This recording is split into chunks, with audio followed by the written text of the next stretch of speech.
বন্ধুরা, আজকে রবিবার উপলক্ষে বিকেলবেলায় একটু ছোলা মাখা করব, যেটাকে আমরা বলি চটপটি। আর কী কী নিয়েছি চটপটি করতে দেখো, শসা কুচিয়ে নিয়েছি, টমেটোর, আর এদিকে পেঁয়াজ, আর নিচে ধনেপাতা আছে, সব আগে করে কুচিয়ে নিয়েছি। এগুলো সুন্দর করে মাখবো। আর সঙ্গে এই যে ছোলা আছে, আর এই যে তেঁতুল বলেছি, তার সঙ্গে লেবু নিয়েছি, এমনি লবণ নিয়েছি, একটু জল জিরা নিয়েছি, বিট লবণ নিয়েছি, আর একটু গোলমরিচের গুঁড়ো নিয়েছি, আর সামান্য একটুখানি কাঁচা লঙ্কা দিয়েছি। বেশি ঝাল করব না। চটপটিটা কীভাবে বানাবো দেখো এবারে। সবগুলো একসঙ্গে দিয়ে দেবো। ছোলাটা দিয়ে দিয়েছি, এবার তেঁতুলগুলো জলটা দিয়ে দেবো।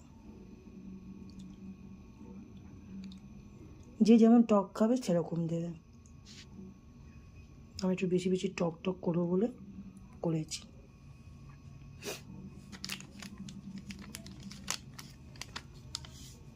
সামান্য একটুখানি গোলমরিচের গুঁড়ো দেবো, বিট লবণ দেবো,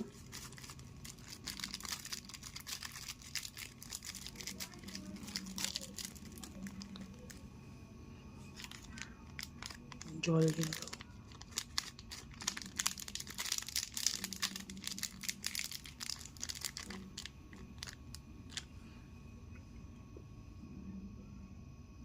সামান্য একটু সাদা লবণ দেবো।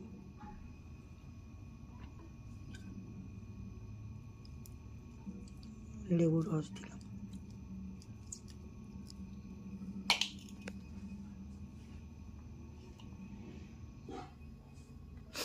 হয়েছে। লাস্টে আলু দিয়েছি, আলু দিতে ভুলে গেছিলাম। আলু দিয়ে এটা সুন্দর করে মাখলাম।